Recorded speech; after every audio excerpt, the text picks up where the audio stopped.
All right, thank you. I think we'll go ahead and get started. It's one after we've started our recording. Thank you, Madeline. And I see people are dropping their names in. So let me again welcome you. My name is Danielle Aragoni. I'm Managing Director for Policy and Solutions here at National Housing Trust. We are really happy to be hosting this boot camp, once again with generous support from Wells Fargo. In the cohort, as you well know, we are working with 50 organizations, small and medium-sized owner-developers like yourselves, all nonprofits, to help us all collectively access as many dollars from this Inflation Reduction Act opportunity as is possible. And part of the learning that goes along with that is understanding how these sustainability, energy efficiency, decarbonization, climate resilience practices all can fit into our portfolio. So that is the work that we've begun together.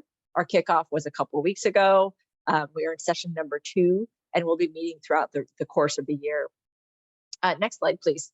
Today, you'll hear from several of my colleagues, which I'm really happy about, but we also have some guest speakers, including one from our new TA provider. And this will be someone that you'll be introduced to in much more depth on our upcoming call, which we'll give you the dates for at the end. But this is going to be a really important part of your experience in this boot camp, is understanding how these materials really fit into, how these resources really fit into your portfolio. So I'll turn this over to LJ Eldridge, if you are on the line, for a brief introduction, and then we'll come back and I'll talk through the rest of the agenda. So LJ, over to you. Yeah. Oh, look at that. Short hair, long hair. Yeah. I got a haircut. I didn't think anybody would see those side to side. We're sneaky, yeah. Hello, everyone. Thank you for having me. My name is LJ Eldridge. I'm the Principal Director of Green Building Services at New Ecology.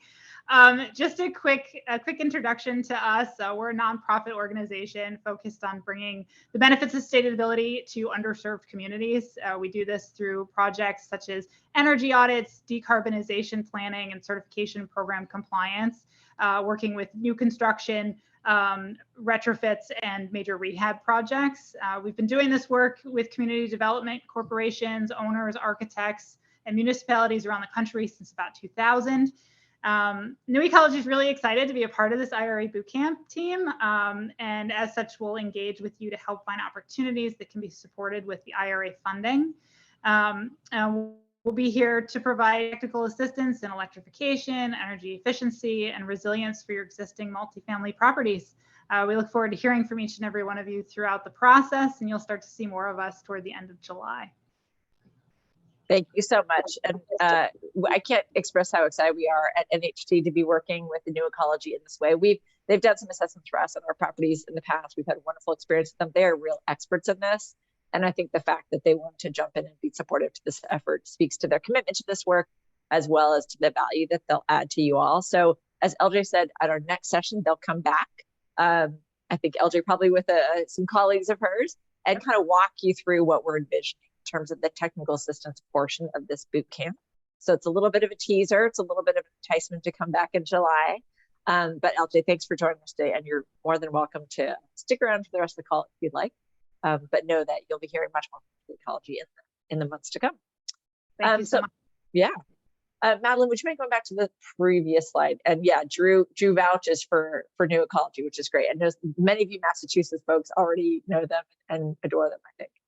So again, really happy to have them. So just a quick preview of the rest of the agenda. We're going to go through some survey responses. We asked you questions after our last meeting, and we want to share back with you what we heard so that you all can learn from each other as well. We'll talk a little bit about sort of what's been learned from past efforts. These programs are new, but the work is not new. A good deal of learning, a good deal of experimentation has preceded this moment in time, and we want to make sure that we are equipping you with the things that have been learned by other owners, some cases larger owners, but the lessons are nevertheless relevant. So we have our colleague and partner from SAFE here to talk about that, along with my colleague Leslie Zarker. We'll hear from our own real estate development team here in NHT to sort of open up a conversation with you all about, as we actually approach these dollars with IRA, how are we starting to think about it? And our hope is that that sparks some ideas in your minds, as well as some conversation with you all. So be prepared to share during that portion, as well as any other portion. I'll provide some quick overview on some feedback that we provided to Treasury on the low-income solar tax guidance. There are some changes that we think need to be made in order for it to be more effective for multifamily housing. So we'll do a quick recap of that. And then Madeline will finish us off with a preview of things to come. One thing I do want to make a nod to that was not on the agenda, in case you missed it yesterday, EPA announced their $7 billion Solar for All program is now open. This is an opportunity, not for necessarily developers per se, but this is an opportunity for nonprofit partners, state and municipal entities in every single state to access a portion of these funds to create and expand Solar for All programs, which bring the benefits of renewable energy to low-income housing, to low-income families.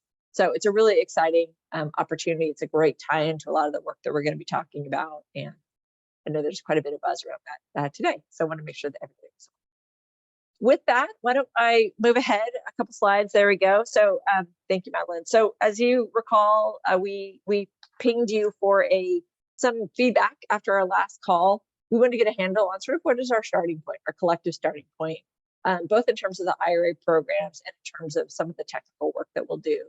The reason this is helpful is because, first of all, it provides baseline information to New Ecology, so they have a better handle on where to focus their efforts as they develop a technical assistance plan to support you all, but it also helps us understand what sort of programming we'll be focusing, we should be focusing on in the months to come.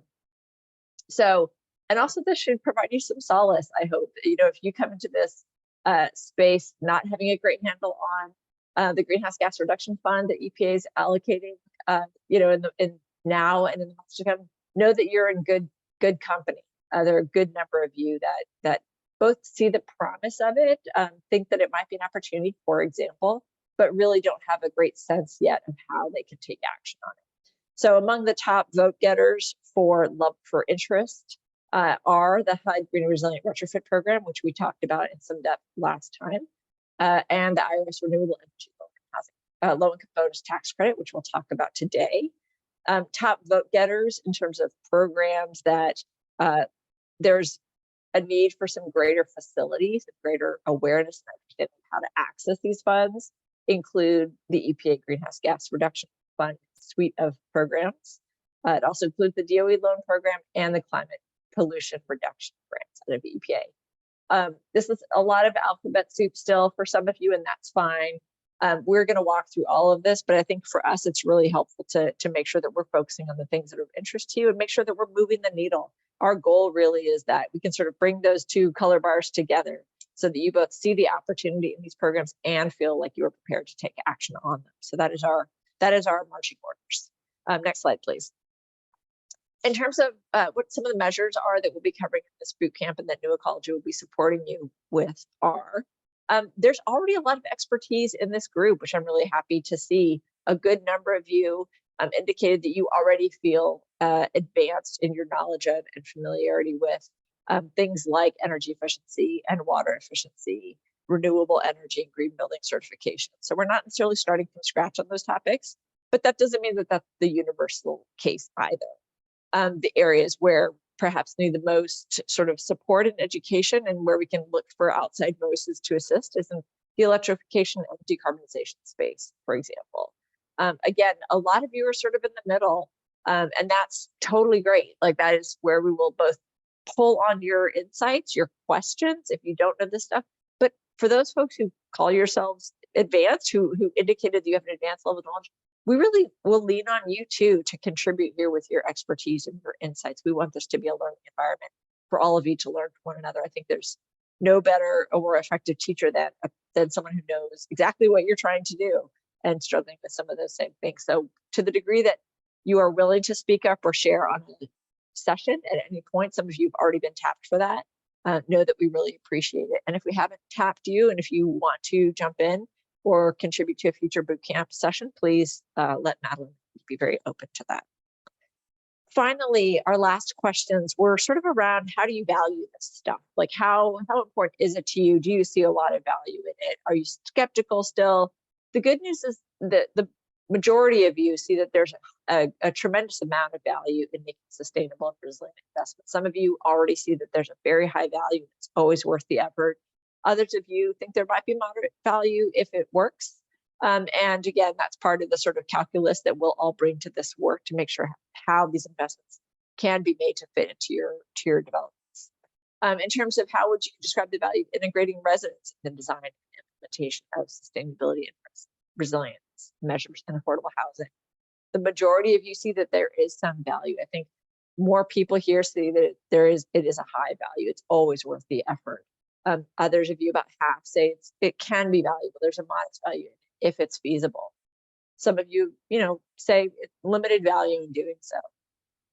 We're going to this will be a consistent theme that you'll hear throughout the boot camp, that centering residents' needs, ensuring that residents are informed, that they're involved in the process. You'll hear a little bit of this from Lauren in a few minutes. It really is important to make sure that these interventions are successful, that the measures work as planned, and that it actually contributes to a more positive environment for everyone. And then finally, how likely are you to turn to fellow owners in your state to collaborate on these opportunities?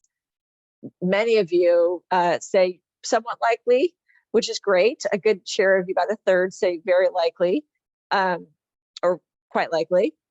Some of you are unlikely, which is fine. Again, we will be sort of encouraging some of that co-learning, that sharing together through some of the cohort-based learning that you'll be hearing about next time from New Ecology. So we hope to move the needle a little bit on those numbers too, so that you all perhaps become more likely to turn to owners in your state, whether they're participating in this boot camp or not. Perhaps you can be sort of ambassadors for some of this information to those peers, so that you can work together to advocate for more resources for multifamily affordable housing. So with that, I am happy to turn the mic over to my colleague, Leslie Zarker, who is going to help us sort of look back and draw on some of her own past work, so that we can create a good, solid foundation for our work going forward. So Leslie, turn over to you. So much, Danielle. Right, so I am going to talk a bit about my former role. I've been with NHT for 1 year as Director of Sustainability Policy. And before that, I was Program Manager for the Affordable Housing multifamily sector of the Better Buildings Challenge. So just gleaning some lessons learned from that experience. And I am delighted to be here with Lauren of Stewards of Affordable Housing for the Future, or SAFE, because one fun fact about the Better Buildings Challenge is that SAFE's membership of 12 nonprofit affordable housing organizations were the first cohort to join the BBC, or Better Buildings Challenge, back in 2013. And it was my privilege to work with all of them and with other affordable housing providers for 6 years as the program manager for the BBC's multifamily sector. That the BBC is a Department of Energy and HUD program. Our team provided technical assistance and benchmarking support to what eventually grew to become 90 affordable housing organizations that had all pledged to the same goal, which was 20% energy savings within 10 years across their entire housing portfolios. And the composition of these organizations, they really ran the gamut, from large national nonprofits to public housing authorities to tiny faith-based organizations with only 1 or 2 buildings. So certainly a lot in common with folks on the call today. They had a lot of different financing needs, of course, different technical challenges, different levels of capacity, as everyone here does today. But in thinking about the lessons learned to achieve success, there were consistent through lines that supported many of these organizations to achieve their goals. And the first lesson learned was really when NHT and all the SAFE members joined the BBC 10 years ago, there wasn't anything like the expertise in the industry for energy efficiency retrofits that there is now. The 20% efficiency goal, portfolio-wide, it just seemed like a bridge too far at the time. But slowly over time, We saw states and utilities develop better incentive packages, better TA programs, such as the one-stop shop services tailored to the needs of multifamily housing. We saw consultants and contractors who learned really how to do these complex retrofit projects. So an ecosystem of expertise in the multifamily sector matured, both internally in our own organizations and in the industry. So now it's not only doable, but the 20% energy savings has become actually standard procedure in many parts of the country. And I think that's what will happen with the greenhouse gas reduction goals that we're seeing in the IRA and in this administration and across the country. Right now, some of the goals that states and municipalities have that they're setting, they may seem like a fantasy, but the ecosystem for this work is maturing. There's support, there's expertise sprouting up in 1,000 different ways. And the IRA funding really is the tipping point for that. So the other lesson from my experience at the BBC is that the number one thing that makes sustainability retrofits happen is when there's an internal champion driving the goals. At NHT, our champion at the executive level has been our CEO, Priya Jayachandran. She, for example, has led a drive to update our company's strategic plan to integrate our sustainability goals throughout our plan. So, for example, right now, every department within NHT is currently mapping our team goals to meet the overall goals of the plan, the strategic plan, and then each staff member will be mapping our own individual performance goals to meet those team goals. So I really urge all of the organizations on this call to empower your internal champion to make this work happen. It might be at the asset management level, at the development level, but it really makes a difference. So with that, I'm going to turn it over to Lauren, just really briefly. Lauren is Vice President of Energy and Sustainability at SAFE. She leads SAFE's environmental initiatives, including helping SAFE members make the transition from focusing just solely on energy and water efficiency upgrades to also include decarbonization goals that benefit low-income residents in their communities. And I'll just mention she is a registered architect and a certified lead AP. So Lauren, welcome. Thanks, Leslie, and the rest of the NHT team for inviting me here today. I'm excited to talk with y'all. And what I will also say is that there's some resources that I will be talking about both through this PowerPoint as well as others. And I'll make sure to have those sent over to NHT so that they can be shared with y'all after this call is over. So as mentioned, I'm Lauren Westmoreland. I'm with Stewards of Affordable Housing for the Future. We abbreviate that to SAFE because saying that full name is kind of long. And I'm going to talk a little bit about the work that our members have done in the past and how this is hopefully setting them up for success in the future. So if we can go to the next slide. So one thing that I think is important to kick off with all of this is that when I first joined the energy sector, there was a lot of talk around what we needed to do to buildings and a lot of talk about how people mess up the buildings and create the problems. And one of the things that we've really seen evolve, especially in the affordable housing sector, is this understanding of that we need to think about the people, and the systems and everything that we put in place is only as good as it is for the people who live there. And this quote from one of our developers just really hits home around the fact of, if it's not working, it's because we haven't made it for the people who are living there. So just as you're thinking about all of this, putting the lens on of how is this going to impact residents? How do we talk to residents about it? And hopefully I'll give you all some tools to think about this as you're pursuing your own work around energy efficiency, water conservation, and decarbonization. So let's go to the next slide. So who is SAFE and why am I talking to you? SAFE is a small nonprofit. We have 12 nonprofit affordable housing providers, including NHT and others, and they represent approximately 150,000 units of affordable housing nationwide. It's obviously a lot of big organizations with larger portfolios, but individual properties grappling with different policy and practice situations across the country. If we can go to the next slide. So our members are committed to improving the quality and the quantity of affordable housing. And one of the ways they're really dedicated is around energy and sustainability. In 2013, SAFE members made a portfolio-wide commitment to reduce their energy and water usage consumption by 20% in 2020.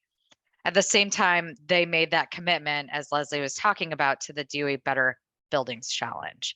And the goal was really to work together, do a lot of peer sharing, push some policy programs and practices out there to get access to what was needed to actually make change in buildings.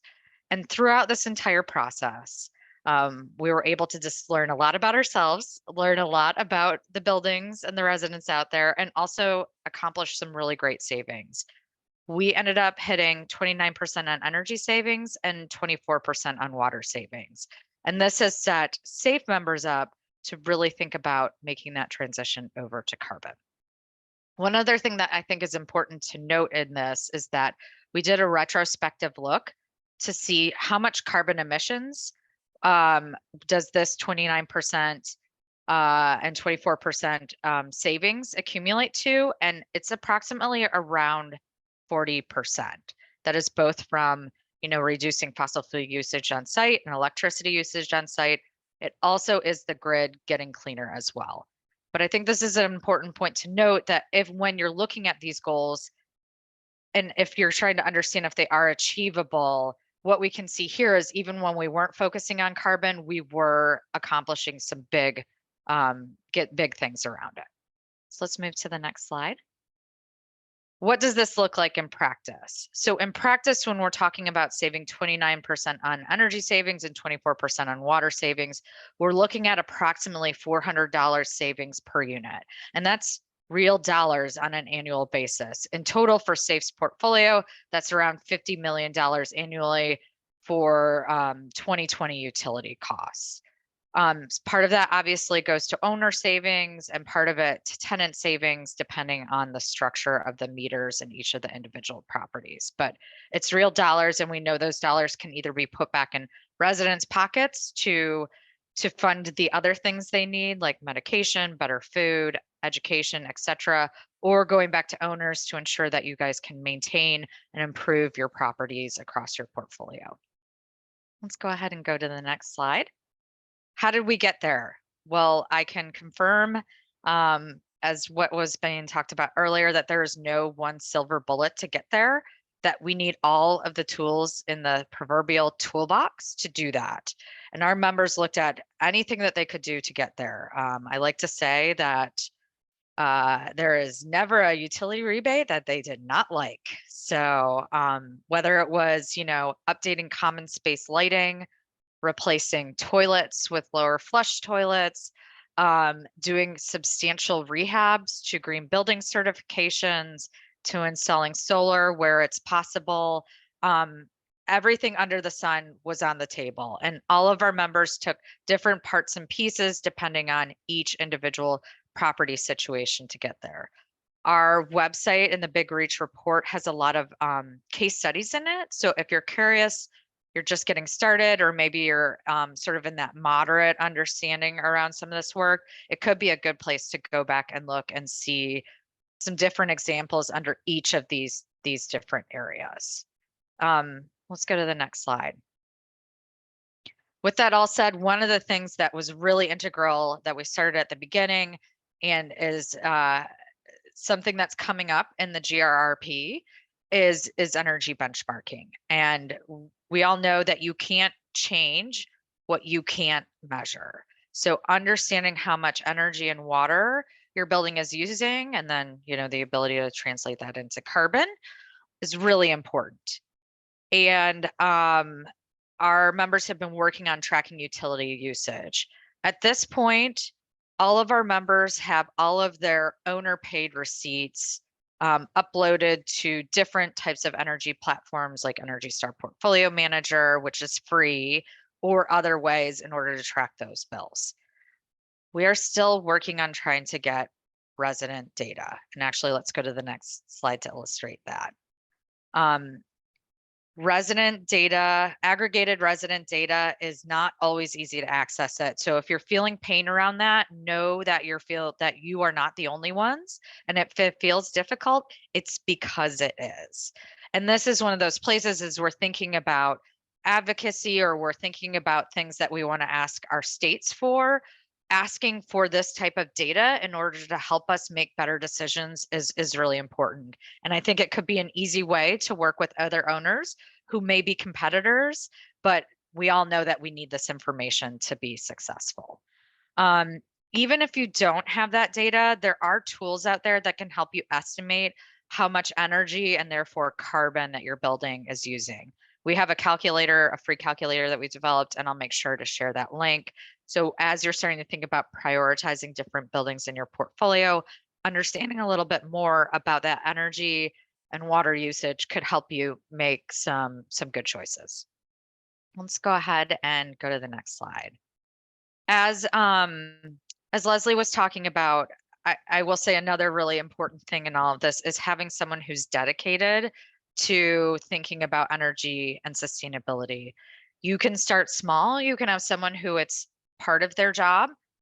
Some safe members have someone where it's a quarter of their job or it's half of their job to think about this, and they also have other responsibilities. Others have started to build out bigger teams that are situated both on design and development and over on asset management. But one important thing to note in all of this is that whoever is working on energy and sustainability, they are going to have to cross boundaries. They're going to need to understand and have relationships with and build that relationship with property management, because we can't get anything done without it actually happening in the building. Also understanding how this impacts, your financials on the asset management side. And then also really building up a supply of third-party providers. I think it is fantastic that NHT is bringing New Ecology to the table. They're well-versed in affordable housing, and there's others out there. And you should start to think about how do you make sure that those who are doing your day-to-day consulting, that they are also building up their muscles around energy and sustainability, because for better or worse, it's not going away. But rest assured that there's different ways you can structure this and different places that you can put this person or put those responsibilities, and you're kind of not going to lose because it's got to be somewhat across your entire organization. Okay, let's go to the next slide. So what can you do in your buildings? And I think the thing is like anything, just start somewhere. Whether it's a small thing like, upgrading appliances and making sure when you upgrade those appliances, they're Energy Star certified, to doing more extensive retrofits. And obviously the GRRP, the Green and Resilient Retrofit Program, is really focusing on those retrofits. And it's a great opportunity, whether it's through the Elements pathway, which is a little bit lighter of a touch, to the Leading Edge, where you're achieving a green building certification, to the Comprehensive, where you're doing a little bit of hand-holding with HUD to do something really deep on a property. Either way, you're going to start to see these types of features bubble up. And, if you're only able to get to one or two, just note that that's better than getting to none. And sometimes you have to start small. And I didn't put the slide in here, but I think it's really important to note that we expect trajectories to change over time. So if you look at safe members, they were doing very few energy upgrades back in 2010, 2013, 2014. And now we're hitting thousands of units across the portfolio in 2022, 2023, et cetera. But they didn't start out at thousands of units. They started out at 1 or 2 properties a year. So let's go to the next slide. And then let's think about too, how we make sure that we're bringing this back to the residents, how we're making sure that as we do these things, that this is actually going to be beneficial, not just for the property, but that residents understand what's going on and are able to move forward and utilize the features that are being installed in buildings. So this is Mercy Housing. They recently partnered with Sensor Industries to do some work around leak detection. We know that if a toilet starts leaking, if a faucet starts leaking, that can just be catastrophic to a building, not just for the bills, but literally like mold and rot and all those types of things. So they installed units to monitor leak detections around toilets across this one building. And they went through and they did this over the course of like a day and a half. It was a pretty quick install. And that was really important. It was not terribly disruptive, that type of stuff. But one of the things as they were doing this and they were talking with residents is residents were starting to get a little concerned about like, what are you doing? What do you mean that you are monitoring? What does monitoring look like? So if you move to the next slide, they ended up developing a flyer to go along with this and handed it out to residents, just really talking about what are we doing and why are we doing this? When we say that there's this sensor in place, what is actually happening around this? And are we looking at it? And this allayed a lot of residents' concerns like, are you watching what I'm doing? Like, there's privacy issues around things like bathrooms. So being able to illustrate for the residents what this was for and why this was happening and putting it in like clear language was really important to ensure success and that these sensors remained in place and that residents saw it as a benefit, not as a detriment. We have some additional tools and resources on our site that goes through different upgrades like this, HVAC upgrades, window upgrades, air sealing upgrades that talk about like, what does this mean for you as the resident? Because sometimes providing this type of information can allay their concerns and also help them really understand what this means to them and the potential energy or water savings that could come out of it. We can go to the next slide. Another thing to note that's coming up a lot, and I know that Danielle mentioned about the renewable ITC and the potential for solar, is definitely more the discussion of solar and its impact on residents. We all know that solar typically means green, but there's a lot of question around what does this mean for residents. So one of the things that we put together that could be a benefit to you as you're thinking about potentially putting solar on your building is a resident engagement tip sheet about thinking about setting up both a team, both with third party potentially, and yourselves to make sure that as these upgrades are happening, that you're ensuring that residents are a part of the process and understand like what this means to them and in what sort of way. To note also, we've seen a lot of different structures around renewable energy ownership and that this is really an evolving field. So from what was done in the past to now, it's changing dramatically over time. Let's go to the next slide. One other thing that I think is really important to mention in all of this, and I'll provide a little bit more of an example, is really thinking about operations and maintenance. We know that capacity is very much constrained around property maintenance at this point, and it is hard to keep folks staffed and up to speed.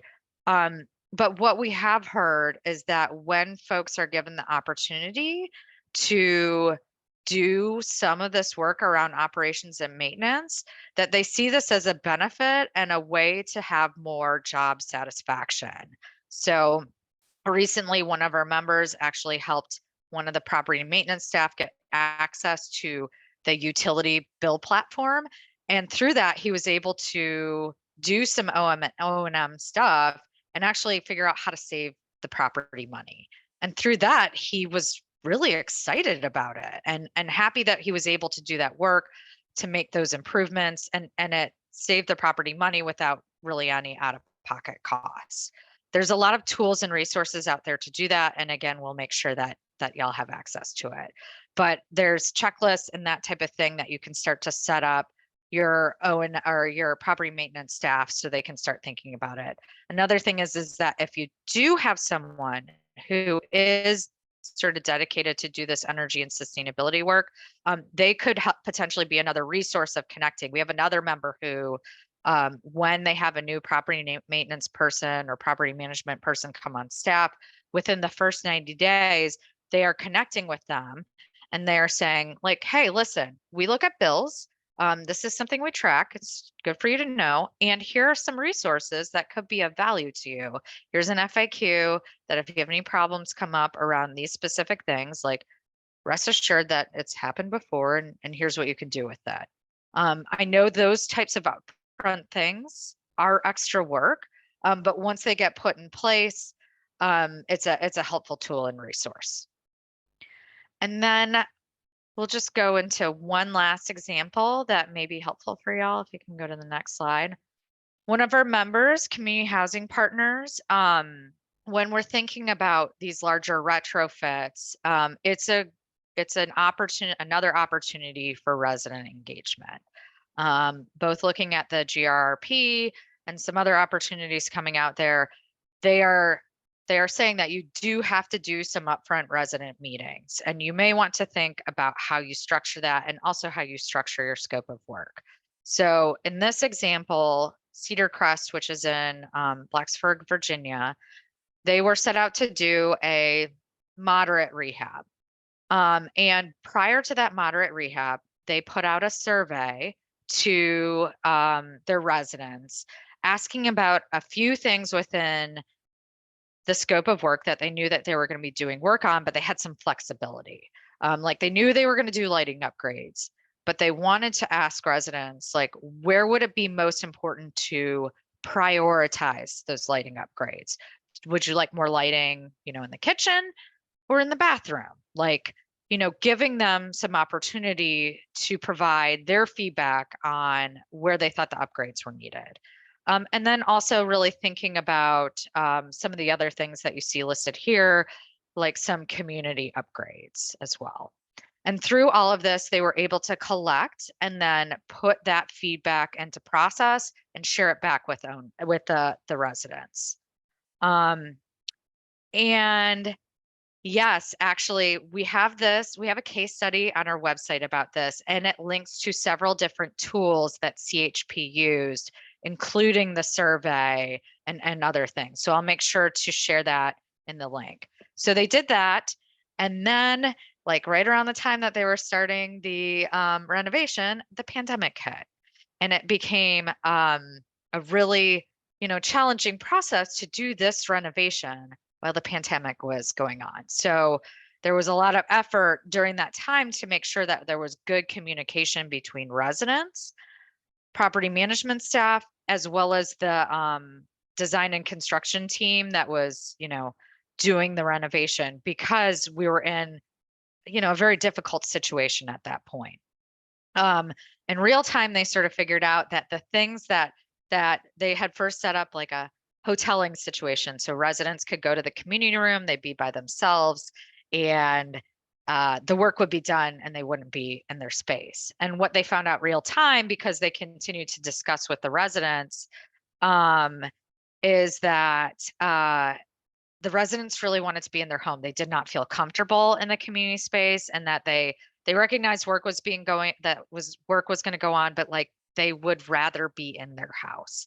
And that was a real thing that CHP had to contend with at that time. And then after the project was over, they surveyed again to see, what did you like about the process and what did you not like about the process? Any suggestions for the future? And then let's go to the next slide, which I already realized I already started talking through. With all of this said, they got feedback and they got some good feedback. And then they got some feedback that was like, we put in all this effort and you guys still had some things that you did not like. And, the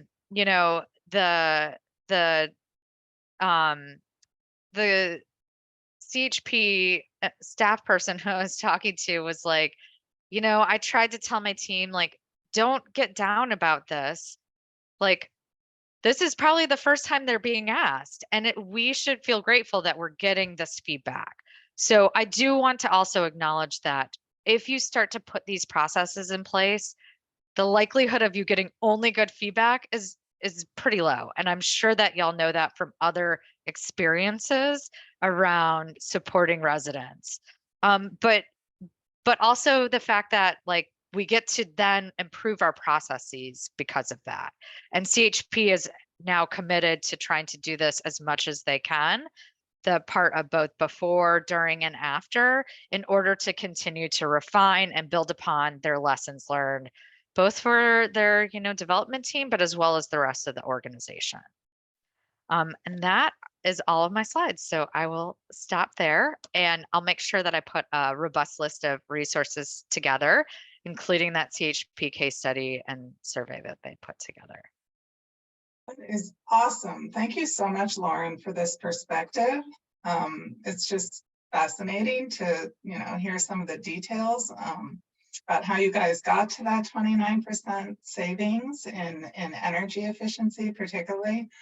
I'm going to open it up. I saw a few questions come from the chat. I'm going to open it up for other questions. If you have them, please drop them in the chat or feel free to come off of mute and ask them directly. I was wondering, while we're waiting for any questions, Lauren, I was curious if you could describe a little bit more the O&M, so the operations and maintenance guidance that you guys have. I know O&M is so often overlooked in terms of a source for energy savings and just basic maintenance and retrofit commissioning. It's often a very inexpensive measure that can reap really serious savings, but is often overlooked. So maybe you could describe the resources that you guys have on O&M that any organization can be doing. Yeah, so I'm just looking it up to make sure it's on our website. We did have a toolkit and our website just got reorganized. So I'm gonna make sure it's up there now. But we did have a toolkit where there's a series, yes, multifamily energy and water management toolkit. I'm gonna drop it in the chat right now and it's in both English and Spanish. And the goal with it is that it gives you a series of checklists and resources and different type of things to operationalize within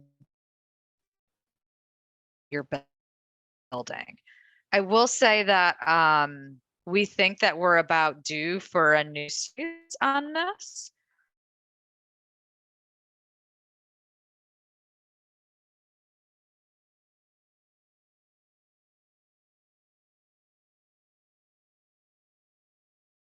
Lauren, I think we've lost you a little. Can you hear us? I thought it was my own computer. I wasn't sure if it was hers or ours. But I'm glad she was able to put that link up. And while she's getting back online, I'm just gonna see if there's any other questions coming through that we might be able to field. If not, I think we can move on. Thanks. Well, I'm sorry that we lost Lauren. And let me extend my gratitude to her for stepping into this role and for sharing her feedback. and the feedback that she's learned from the SAFE members in their journey to implement some of these measures. I hope that was useful to you all. I hope it sparked some questions and some curiosity. And I do know that she'll follow up with some additional resources, including that CPC survey, which is great. Or CPH, CHP, Yeah. sorry. All right. Sorry. So, oh, there we go, Laura. I'm Good. back. You I'm back. frozen. Good. I'm back. All right. But also, like understand if you guys are ready to move on. So if anyone wants to put anything in the chat, I'll stay on and populate as needed. That's perfect. Thank you again. Really appreciate it. So keep those questions coming if you've got them. Meanwhile, I think we'll move along to JT. So one of the things that we wanted to do here is again, have these touch points to kind of talk about the real-time process that you all are going through, that we all are going through collectively to figure out how to access these funds. And here in NHG, we're very lucky to have a very capable and skilled real estate development team. So we invited one of our colleagues, JT Engelhardt, to come on. He's been particularly looking at the Green and Resilient Retrofit program that HUD is offering, which we covered in some detail last time. And he's going to share with you some of the insights that he's gained through some follow-up questions to HUD. And if this sparks in you something that you would care to share about how you all are thinking about this resource, what you think it might do for your properties, we certainly encourage you to come online after he's done talking and share or put notes in the chat. So with that, I'll turn it over to JT. Hi, guys. I'm JT Engelhardt, Director of Real Estate Development for NHT's Real Estate Development Group. I'm going to share my experiences or our experiences with the GRRP, and maybe it'll prompt a discussion. Danielle and the colleagues running this boot camp thought a check-in on where we are, because we're sprinting, would be a good idea.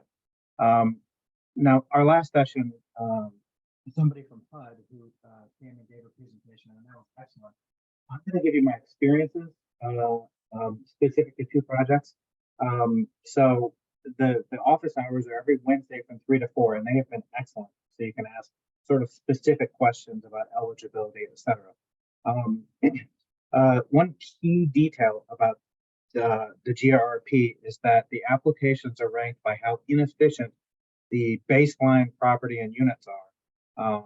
So I normally wouldn't share, so openly to other developers, because we're always in a competitive situation for 9% tax credits. But in this case, it's really out of my control whether or not we get funds. It has to do with how inefficient the existing units are, and how many other people apply, and the money. We're submitting 2 GRRP program leading edge applications. It's due at the end of July. We're at crunch time right now. So some key details. It has to be at least 50% HUD assisted. I think you know that. Leading edge gives you about up to $60,000 a unit to a max of $10 million per development for costs related to attaining one of 12 very hard to get green certifications. For tax credit deals, it's a cash flow loan. You have to pay back 50% of surplus cash. Davis-Bacon wage rates will be required. And HUD, in order to make sure the certification happens, they retain 15% of the funding until certification is achieved. All right, on to the projects. One is a renovation and one is new construction. Both are time sensitive for different reasons. Both are ready to go though. And so the leading edge, which is quick and quick money out the door, quick application, really fits this well. And they're tax credit transactions, both 4%. I'll talk about, and we had a gap, we had a funding gap, and we wanted to do more, and we were just dealing with high cost, high interest rates, low loan proceeds, just all the challenges that we're always dealing with. So this GRRP leading edge program just came at exactly the right time for these deals that are tough. Okay, so the first one is Hazel Hill Apartments. It's in Fredericksburg, Virginia. It's 147 garden style units, family. Walking distance to downtown Fredericksburg, the VRE. NHT bought and renovated it in 2006. It was a problem property in Fredericksburg and made it into a real community asset. We added a community building at the time. and it was in our pipeline for a recapitalization in the next about 5 years. And then we learned last year that QCT was going away, meaning our 30% basis boost was going to go away. We scrambled, submitted a funding application that buys us 2 years until the end of 2024. So we're very time sensitive on this one. But we still, with the basis boosted tax credits, we still had just all these financial headwinds, and we didn't have enough funds to do our basic Virginia housing required scope on a 4% deal, let alone our goals for a new community building and electrifying it. It's natural gas fed. So GRRP came in, and we're scrambling to put in an application. The other project is new construction. It's in Charlottesville. It is the resident-led redevelopment of 150 garden-style units on almost 12 acres over 4 phases. It's a zero displacement property because we're able to get phase 1, which is a 9% deal. It's under construction, and it's on excess land, basically. So we're able to do a 4-phase redevelopment, and in each phase, and we're bifurcating the 150 unit HAP contract over the first 3 phases. And each phase, residents will move from their existing end of useful life units into the new units. We already had ambitious goals. We're already designed to achieve passive house certification.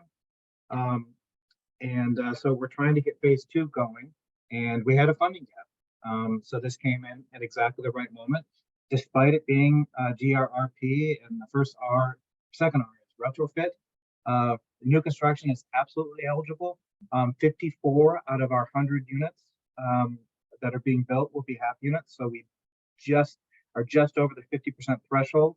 And we had always intended, we have enough soft money and local financial support to do new construction with 4% credits, but this one lost its QCT as well, starting same as Hazel Hill, starting January 1st of this year.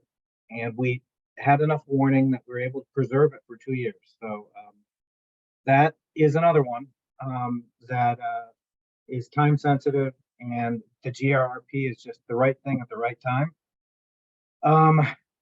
So we're scrambling, and we're intending to submit an application at the end of July.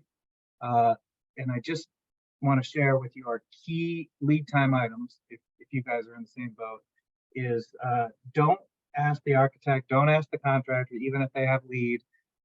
Get a specialist into the team that is really well versed in sustainable certifications.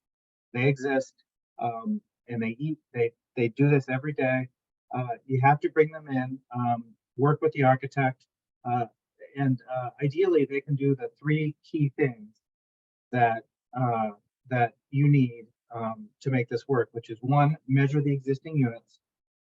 There's a HUD tool for the GRRP called MBEST, and that will define the energy inefficiency of the baseline. In the case of Friendship Court, it's the units we're going to take down. And really just work with the architect to get them comfortable, because they have to essentially write a letter for the application that says, we believe this can be achieved. And then we don't really need to have any drawings. We don't need to have any, specific detailed pricing. We just need to be fairly accurate. So it's a light lift at this stage, but you got to get the specialist in. The other 2 things the specialist will do is advise if and when we do get the funds. That would be in 2 to 3 months, we're told, after the application. They would then, work more closely with the architect to really incorporate these into the design. And then the third thing is help us when we're under construction achieve the certification. And then the other lead time item that is important and threshold is the phase 1 ESA done to HUD NEPA standards. And so we're scrambling on that. And other than that, the application for GRRP is remarkably a light lift, given the amount of money. It's surprising. So that's my experience so far. There's still a lot of bureaucratic snafus. dealing with grants.gov, SAM.gov, and IREMs, and we're working through that. But I'm optimistic, and I'm happy to discuss with anybody. Thanks, JT. There is one question so far. What kind of HUD assistance do we have on these buildings, both the Hazel Hill Fredericksburg one or Charlottesville? They have half contracts. So the 147 unit Hazel Hill has 145 unit half contract, and the Friendship Court is it's 150 unit half contract on 150 existing units on 12 acres, and then over 4 phases we're bifurcating the half contract, and we got very lucky on phase 2 because phase 1 is under 50% half, which meant it wouldn't have been eligible for GRRP. But we're under construction. It's a 9% deal, but that was 46 out of 106. It just so happened that we had 54 out of 100 for phase 2, so it works for GRRP because you have to be at least half HUD assisted. Just barely. we just made it. That's great. Thank you so much. Sure. Folks on the line, questions for JT or, travails from your own journey here, marching towards the first, well, I guess the first GRP deadline was yesterday, right? Or maybe it's today. That was leading, that was Elements. Yeah. Lower level, yeah. Elements was either yesterday or today, leading edges next, and then comprehensive after that. I'll pause for a second, see if anybody wants to come on camera, share their experience or ask a question. Don't be shy here, folks. There's another question in the chat. If we can speak more to how this program is being used for new construction. Or is it just deceptive? It is deceptive, actually. I was honestly shocked, Erica, but we checked it and it absolutely works. And interestingly enough, when you get into those 12 leading edge stretch certifications, a number of them simply do not work for renovations. But I think that the large goal here is to get IRA money out the door quickly, and that the prioritization is the most inefficient properties. I have no idea how we'll fare there, but as a taxpayer, it's probably good bang for the buck. Yeah, this is where reading the fine print really matters, because certainly the name does make you think it's just for retrofits. It's not new construction. Hey, JT, this is Emmanuel. I just want to confirm that the GRP funding will apply to the non-assisted units. Yes, that's correct. It's 60,000 a unit. It doesn't matter if it's a half unit or not. If you meet the threshold, it's 60,000 per every. And I see that Ming Young has a question too. Can properties that are not currently in the resyndication or refinancing be eligible for any GRP? I'm focused on leading edge, and that is structured to work very well with a tax credit recapitalization, and they've stated they encourage it. I believe, but I'm not that versed in the Elements one. That is Elements is more suited to a helping a property that's not doing a major recapitalization. But don't quote me. No, I think you mean the comprehensive cohort, right? No, comprehensive is hand holding, long lead time, and I think it's for it's still meant to go with a major recapitalization. Right. But I don't know. I think, and one of the things that we want to always be able to affirm is, please trust us, but also verify that the program guidance does sometimes change or get clarified. So obviously we'll do our best to represent it to you, but please don't take our word as Bible. Just because of the speed of this, of learning about this program and the deadline, I am giving you hot takes. So they're hot. Real hot. All right, and Emmanuel, thank you for that clarifying question. Okay, I think we'll move along. Thank you so much, JT. Thank you, Emmanuel. Really appreciate you both joining us. We do want to turn now to one of the other programs that you all expressed interest in.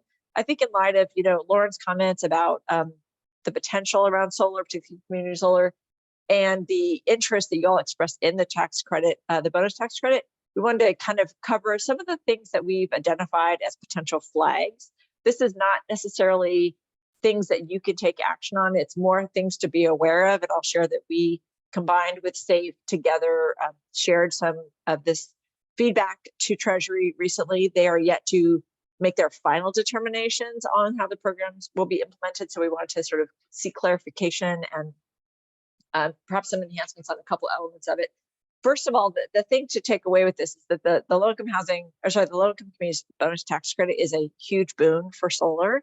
You could theoretically achieve up to 80% of the cost of a solar installation through these tax credits through a combination of elements. So, you know, if it's in a low-income housing tax community, a low-income community, you get 10 percentage point bonus. If it's installed on tribal land, if it's installed as part of a qualified low-income building, you can get up to 10 to 20% or 20% basis points, sorry, or if it's installed as part of a low-income economic benefits project, one or the other, those last two lines. All told, you can get up to 80% in the form of a tax credit. So it's really a pretty impactful program. And next slide, please, just to sort of map how that process works. First, in order to identify that you're eligible for this, you have to sort of meet the eligibility requirements. And one of the things that we are seeking clarification on is ensuring that, you know, there's clarity around the percent of the property's units that have to serve low-income households, particularly in buildings like the ones that we all own, manage, or developing. There's an array of income levels, and you know, what is the fixed number in terms of the number of percent of units that have to serve low-income households?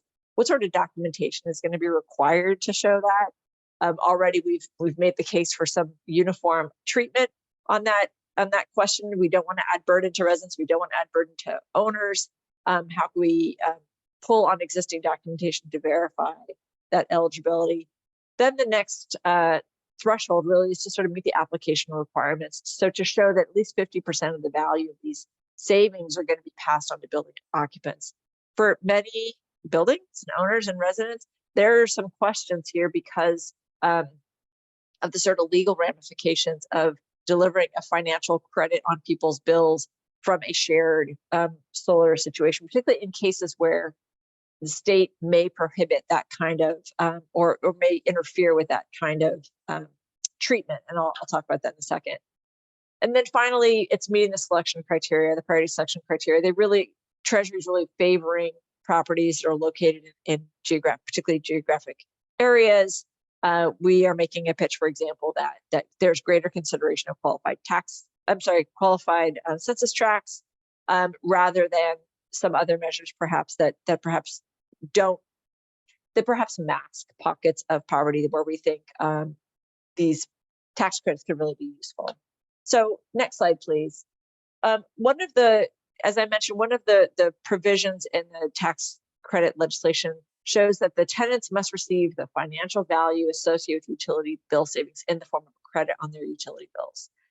Not all states make that easy. And, you know, as we illustrate here, you know, some states have policies in place around metering that support sharing solar savings as a credit on utility bills, but not all do. And to that end, next slide, we're really making the case for ensuring that Treasury allows for some flexible methods of delivering those financial benefits. HUD has piloted some programs where they use gift cards, for example, but we're making the case that there are other ways that building owners can pass those financial benefits onto residents in the form of building upgrades or replacement reserves being boosted or direct rent relief or transportation benefits, any of the like. So that's another, I guess, accommodation that we're seeking to ensure is baked into the Treasury guidance so that multifamily owners can use this most effectively. Next slide, please. A couple other suggestions to Treasury. Here's a big one. The Treasury proposes that their solar facilities would be owned by a qualified tax exempt entity. We obviously want to make the case that for those situations where there's a for-profit owner, but that partnership is managed by a nonprofit entity, as is the case with many buildings, that count, that be recognized, and that we amend the definition, the Treasury amends the definition to ensure that nonprofit managing member would qualify. Similarly, we are encouraging that, again, as you heard, we want to make sure that building tenants are involved in this, have been involved in the process. So need a little bit more clarity on what it means to both engage residents and then document that in the form of a benefits sharing agreement in ways that don't add burden for the property owner, but really do provide for meaningful input from the residents. And then finally, as I mentioned, making sure that qualified census tracts are part of that sort of geographic prioritization, because we know that that is a good measure of identifying locations where these investments can be made most effectively, where many of our properties are. There's a question. Okay, JT's answering a question in the chat. Wonderful. I will say we will go into more detail on this on a future session, particularly as final guidance gets released. And I will give due credit to Todd Nedwick, my colleague who put these slides together, for whom I'm pinch hitting, who knows this program much better than I do. But with that, let me turn to the next slide. And I think if there are no questions, I think we're going to move into wrap-ups. So with that, I will, let me just see, there's one question right here. Okay, let me try and tackle this one from Alex. Given that we're going to an election year, are there any safeguards for these tax credits? In other words, if we start to start these projects, is there a likelihood that things can change with the administration? I think that's highly unlikely, particularly given that the funding has been secured as part of the debt ceiling package. There was some concern that some of these incentives were going to be clawed back. That did not come to pass. It seems very reasonable that these programs will be implemented as designed. I think that's the rush, frankly, to get the guidance out, to get the money out the door, is that they want to make that virtually impossible for future administration. But I don't perceive that, we don't perceive a lot of risk around that. No one, of course, knows what the future holds, but I think there's a very good chance that these programs are here to stay. It's going to take a while to get these up and running. It also takes a while to dismantle programs. So until such time, let's full steam ahead, plow ahead as if these are going to be there and make our efforts accordingly. With that, let me turn it over to my colleague, Madeline McCullough, to close this out. Thanks, Danielle. So everyone should have received our very first bootcamp newsletter a couple weeks ago. We're hoping to send this out on a regular basis with updates on IRA programs as they become available, information about our bootcamp specifically, and then just general information, resources, toolkits. So if you did not receive that newsletter, or if you would like to add additional staff from your organization to our list, you can email me after this call with those emails, and I'll make sure you get our next one that is being sent out next week. We got a lot of feedback from not only our owners and developers on this call, but also from our HFAs who are participating in our parallel bootcamp about the fact that there's so much information coming out around the IRA and the different funding opportunities, and it's very hard to review it, understand it, clarify it. So for that reason, we are developing a IRA toolkit that will be filled with fact sheets, whether they're coming from the different federal agencies implementing these programs, whether they're ones that NHT develops with our partners, case studies like the one that Lauren was talking about at different safe properties, reference guides and resources like resident surveys, or ways that you can implement solar or energy efficiency programs at your properties. We'll also have like a glossary, because a lot of these words can be confusing, like retrofit, but you can include new construction in the program. So just to kind of help make sure that all of our participants are on the same level and they're prepared to receive these funds. So be on the lookout. We'll have information about that toolkit in the newsletter as it's being developed. And then we have a few sessions that we'll be hosting in July. Initially, our July 20th session was going to be around electrification. We've moved that to July 18th. New Ecology, our TA provider, will be leading that call and discussing some very entry-level parts of the portfolio screening process, what that'll look like, what kind of data they're going to be working with you all to collect to make this as impactful as possible. And then discussing the ways that you can integrate the electrification and energy efficiency concepts and strategies into your properties. On July 27th, we'll be talking about climate resiliency and solar solutions. New Ecology will also be attending that call along with one of our partners, focusing specifically on solar PV. So that'll be a really awesome and exciting conversation, because I know a lot of participants indicated wanting to include solar at their properties. And then over the next couple of months, we'll be talking about the Greenhouse Gas Reduction Fund coming out of the EPA and clean energy tax credits. If there's other ideas, concepts, needs that your organization has, please feel free to message us and let us know. We want to make sure that all future sessions are as relevant as possible to our participants.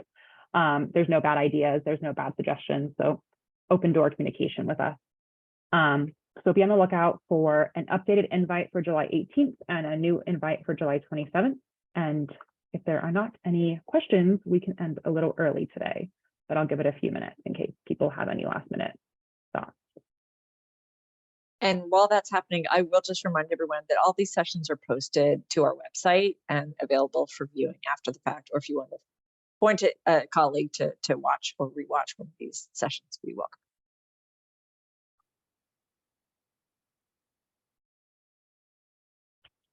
Okay, so no hands. Well, happy 4th, everyone. Talk to you next month, and thank you again for being a part of this, and let us know if we could be supportive to you in any way. Thanks, everyone.